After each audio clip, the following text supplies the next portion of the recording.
Selamat pagi saudara, apa kabar Anda hari ini? Selain ketiga informasi tadi, sejumlah informasi dan berita menarik lainnya akan kami hadirkan untuk mengisi rangkaian berita Kompas Merauke hari ini. Selama 30 menit ke depan, bersama saya, Frankie Wahel. Inilah Kompas TV Independen Terpercaya.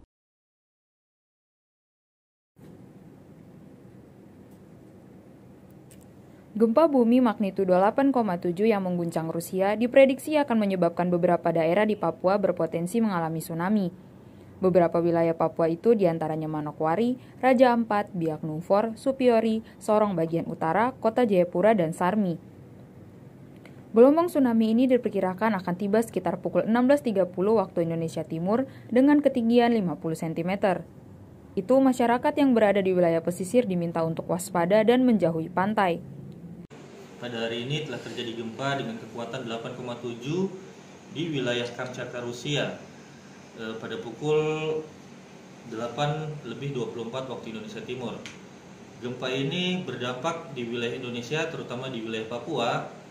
Dampak yang ditimbulkan adalah beberapa wilayah di sekitar perairan utara Papua berpotensi untuk terjadi tsunami akibat gempa ini.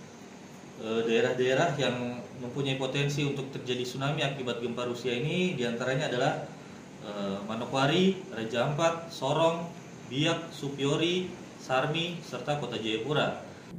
Menyikapi peringatan BMKG, pemerintah Kota Jayapura mengeluarkan himbauan kepada masyarakat untuk mewaspadai potensi tsunami. Wali Kota Jayapura, Abi Sairolo, menyebut Kota Jayapura pernah terdampak tsunami pada tahun 2011, sehingga ia berharap agar masyarakat waspada akan potensi tsunami yang diumumkan oleh BMKG. Wali Kota Jayapura meminta seluruh masyarakat Kota Jayapura yang berada di wilayah pesisir segera mengevakuasi diri atau menjauh dari area pantai untuk mengantisipasi potensi tsunami. Dan meminta kepada seluruh masyarakat Kota Jayapura terutama yang berada di pesisir.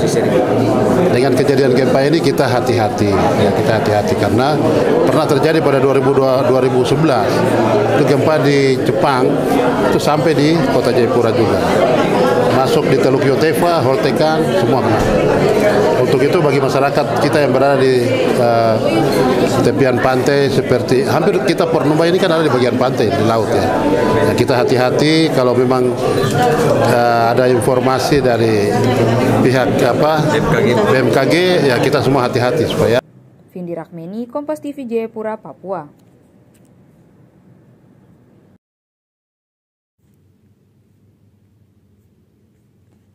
Hujan yang melanda distrik Muting mengakibatkan air meluap hingga mengganggu akses lalu lintas di Jalan Trans Papua yang menghubungkan Kabupaten Merauke dengan distrik Muting. Air sempat meluap hingga setinggi dada orang dewasa pada Senin dan Selasa kemarin. Kapolsek Muting, Ibda Melkianus Bunga mengatakan sejak Rabu pagi terpantau air mulai surut dan dapat dilalui warga. Meski masih menggenangi jalan setinggi lutut orang dewasa, namun warga sudah dapat melintas. Kami laporkan dari Kalikum, Jalan Trans yang menghubungkan Kabupaten Merauke dengan distrik Muting. Hari ini Rabu 30 Juli 2025, di mana kemarin sempat pada hari Senin dan Selasa mengalami banjir yang setinggi kurang lebih 110 cm sedada orang dewasa. Namun pada hari ini akses sudah bisa dilewati kembali meskipun air masih melewati jalan sebatas lutut orang dewasa. Banjir disebabkan oleh curah hujan yang cukup tinggi dalam beberapa hari terakhir. Semoga curah hujan yang sudah berhenti menyebabkan air cepat surut. Warga dihimbau agar berhati-hati dalam melintasi di Jalan Trans Papua, utamanya saat musim hujan. Sarif Jimar, Kompas TV Merauke, Papua Selatan.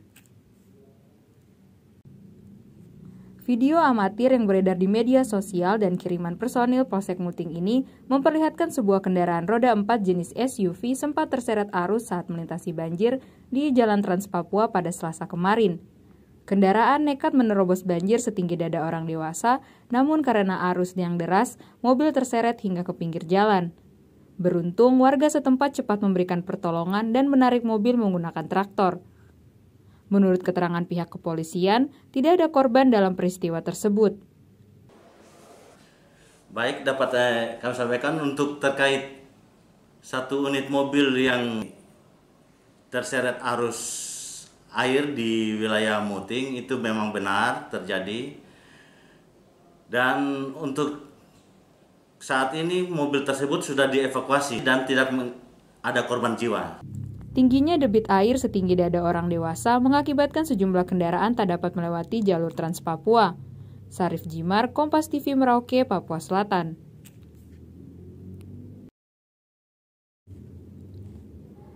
Dari video amatir kiriman Polsek Muting ini memperlihatkan kondisi jalan Trans Papua yang terendam banjir. Hujan deras yang turun dalam beberapa hari terakhir mengakibatkan air Kali Kumbe meluap hingga merendam jalan hingga setinggi dada orang dewasa. Kondisi ini mengakibatkan sejumlah kendaraan tak dapat melewati jalur Trans Papua dan harus dibantu dengan cara ditarik menggunakan traktor.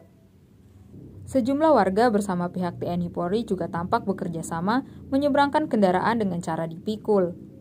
Jadi banjir akibat curah hujan yang sangat tinggi akhir-akhir ini sehingga Sungai Kumbe meluap dan menutupi badan jalan Trans Papua. Berkat sinergitas Polsek Muting, TNI dan warga saat ini membantu masyarakat yang hendak menyeberang melalui jalan Trans Papua. Terputusnya akses jalan ini juga berdampak terhadap 11 kampung di distrik Muting. Sarif Jimar, Kompas TV Merauke, Papua Selatan.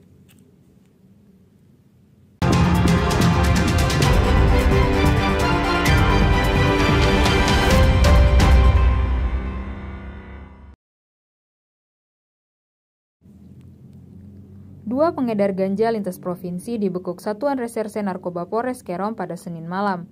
Kedua pelaku yakni TA merupakan warga Papua Nugini dan KOS merupakan warga Kerom ini ditangkap saat bertransaksi jual beli ganja di Kampung Sanggaria, Distrik Arso Barat, Kabupaten Kerom. Dari penangkapan itu, polisi menyita barang bukti berupa 5 paket ganja kering siap edar seberat 30 gram beserta 2 unit handphone dan 1 unit motor yang digunakan kedua pelaku. Saat ini, kedua pelaku sudah ditetapkan sebagai tersangka dan ditahan di Rutan Polres Kerom untuk proses hukum lebih lanjut. Untuk barang bukti yang diamankan terdiri dari 5 bungkus ganja dengan berat total 28,7 gram. Terdiri dari 2 bungkus sedang dan 3 bungkus kecil. Kemudian diamankan pula 2 handphone dari tersangka dan 1 unit motor. Kedua pelaku dijerat pasal 111 ayat 2 Undang-Undang Nomor 35 Tahun 2009 tentang narkotika dengan ancaman hukuman penjara minimal 4 tahun dan maksimal 12 tahun. Vindi Rakmeni, Kompas TV Jayapura, Papua. Bertahun-tahun hidup tanpa listrik, warga di distrik Supiori Timur, Kabupaten Supiori, Papua, akhirnya bisa menikmati listrik dengan diresmikannya listrik masuk desa oleh Menteri Energi dan Sumber Daya Mineral Bahlil Lahadalia. Bahlil menyebut peresmian listrik masuk desa atau kampung ini merupakan salah satu program Presiden Prabowo Subianto untuk memberikan layanan listrik bagi masyarakat di daerah 3T atau tertinggal, terdepan, dan terluar di Indonesia. Selain meresmikan listrik masuk desa, Bahlil didampingi Direktur PT PLN juga meninjau pembangunan pembangkit listrik tenaga mikrohidro berkapasitas 1,2 MW yang terbengkalai. Bahlil memastikan bahwa pembangunan pembangkit listrik tenaga mikrohidro ini akan mulai dikerjakan tahun 2026 dan ditargetkan selesai pada akhir 2027. Saya melakukan kunjungan kerja di Provinsi Papua untuk memastikan perintah Bapak Presiden dalam rangka memberikan pelayanan kepada semua wilayah di Indonesia dari Aceh sampai Papua untuk urusan listrik desa, listrik dusun, listrik kampung. Kemarin saya di Yapen itu meninjau langsung karena ada beberapa distrik di sana yang belum sama sekali belum ada listriknya, masih pakai lampu pelita seperti saya dulu di SD.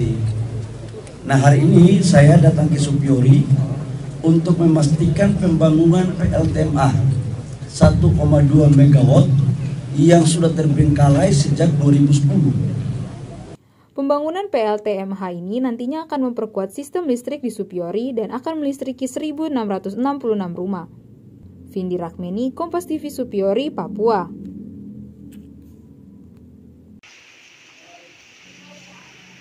Seorang tukang ojek bernama Aris Munandar menjadi korban penganiayaan oleh orang tak dikenal di Pasar Baru Wagete, Distrik Tigi, Kabupaten Deyai, Papua Tengah. Kasatgas Humas Damai Kartens Kombes Pol Yusuf Sutejo mengatakan kejadian berawal ketika korban mengantar penumpang ke Pasar Wagete, namun setelah tiba di lokasi, korban justru dianiaya oleh orang tak dikenal menggunakan senjata tajam.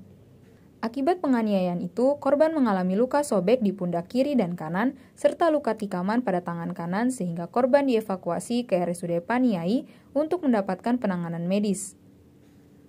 Dari keterangan sejumlah saksi, korban diserang oleh 3 orang tak dikenal dan saat ini dalam proses identifikasi oleh aparat kepolisian.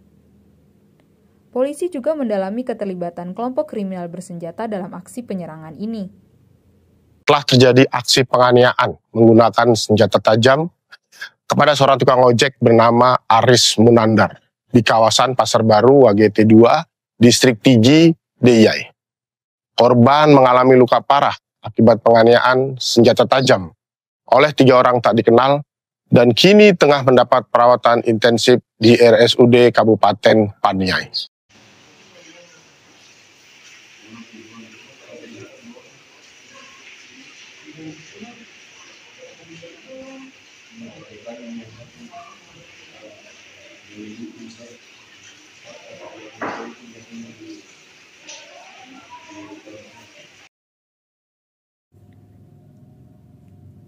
Sejumlah sopir truk harus mengantri panjang di SPBU Parako setiap hari untuk mengisi bahan bakar.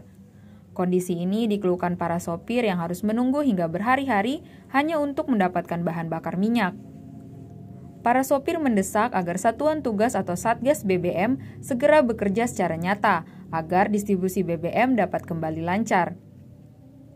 Liong, salah satu supir truk, mengatakan Satgas BBM dapat secara tegas menindaklanjuti kondisi ini agar kendaraan truk tidak menumpuk di jalan serta tertib saat membeli BBM. Ditegaskan lagi supaya jangan kita artinya sampai menumpuk begini, ya ditertibkan lagi bagaimana. Ia juga menambahkan harus mengantri dari subuh dan membeli BBM secara eceran yang harganya jauh lebih mahal demi terus beroperasi setiap harinya. Hal yang sama juga dirasakan oleh Obet Lena, supir truk yang sedang mengantri. Dirinya berharap pemerintah dapat memberikan kesempatan bagi truk pekerja untuk mengisi BBM. Ya, kita minta dari bawah pemerintah untuk ini saja tuh Mbak, untuk kasih kita kesempatan. Ini tuh, kita kan di pelabuhan buat pakai saja tuh Mbak, kita bukan antri buat jual. Hari Kamis saya tidak dapat Mbak, sudah apa ya? Sudah siang tidak dapat. Kita kan pakai untuk di pelabuhan itu Mas. Jadi saya karena tidak dapat saya pulang. Jadi baru antri lagi nih beli eceran di jalan tuh Pak. Sementara itu, para sopir berharap keluhan mereka menjadi perhatian serius dan adanya solusi atas kondisi ini. Karena antrian berdampak pada pekerjaan sehari-hari para sopir. Kathleen Romera, Kompas TV Merauke, Papua Selatan.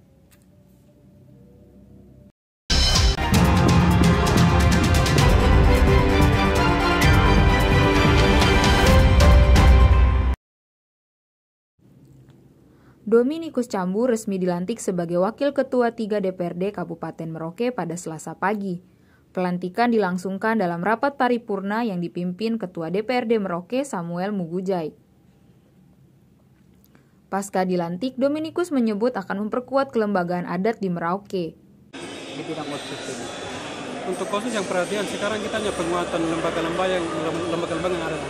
Kita perkuat pengawasan, kita perkuat masyarakat untuk mereka lebih aktif, peran aktif untuk mengawasi baik lembaga legislasi maupun pemerintah. Dominikus Cambu merupakan anggota DPRD Merauke yang diangkat melalui jalur afirmasi. Sarif Jimar, Kompas TV Merauke, Papua Selatan. Masih bersama saya Frankie Wahel dalam Kompas Merauke. Dari dunia pendidikan, Wakil Bupati Merauke Fauzuni Hayam menyambut baik program Sekolah Rakyat. Menurutnya, program ini menjadi satu alternatif pembinaan anak di Merauke. Wakil Bupati Merauke, Fauzuni Haya mengatakan, kehadiran sekolah rakyat merupakan satu di antara alternatif untuk membina anak-anak di Merauke. Terlebih saat ini, jumlah anak putus sekolah di Merauke cukup tinggi. Menurut Fauzun, dengan pola asrama, upaya membina dan meningkatkan kualitas pendidikan bagi anak Merauke lewat sekolah rakyat perlu dikawal dengan baik. Anak-anak ini tidak sekolah. Nah, apa yang harus saya lakukan? Tentu ke depan kita pemerintah daerah harus memproteksi betul anak-anak Papua ini harus sekolah semua. Nah, upaya yang kita lakukan saat ini adalah sekolah rakyat. Sekolah rakyat itu adalah sebagai alternatif anak-anak kita asramakan.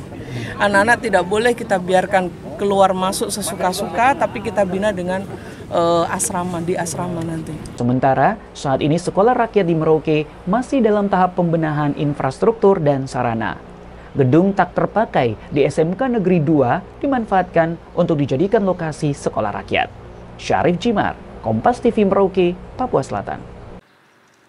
Pemerintah Kabupaten Merauke bersama Kementerian Sosial, Kementerian Pekerjaan Umum dan Perumahan Rakyat, serta Dinas Pendidikan Kabupaten Merauke merekomendasikan SMK Negeri 2 Merauke sebagai lokasi pelaksanaan sekolah rakyat. Romanus Kandeka Hall, Kepala Dinas Pendidikan Merauke, menjelaskan alasan SMK Negeri 2 Merauke dipilih sebagai lokasi program sekolah rakyat karena adanya beberapa bangunan yang terbengkalai. Kondisi bangunan yang rusak juga akan diperbaiki terlebih dahulu sebelum digunakan. Yang kami rekomendasikan untuk bangunannya difungsikan sebagai sebagai dukungan terhadap operasional sekolah rakyat di Kabupaten Merauke. Ini SMK Negeri 2 karena ada sekian banyak bangunan yang kemudian tidak dimanfaatkan dan kemudian terbengkalai, rusak. Bangunan-bangunan ini kan kemudian ya sayang kalau tidak dimanfaatkan karena dibangun menggunakan anggaran negara, sehingga kami merekomendasikan supaya bangunan-bangunan yang kemudian tidak dimanfaatkan ini yang saat ini kondisi dalam kondisi rusak, ini yang kemudian akan diperbaiki, direnovasi, kemudian akan digunakan untuk mendukung operasional sekolah rakyat di Kabupaten Merauke. Dengan memanfaatkan bangunan yang ada, program ini diharapkan bisa berjalan lebih efisien dan cepat, sekaligus menjawab kebutuhan pendidikan bagi masyarakat yang selama ini tertinggal. Kathleen Romera, Kompas TV Merauke, Papua Selatan.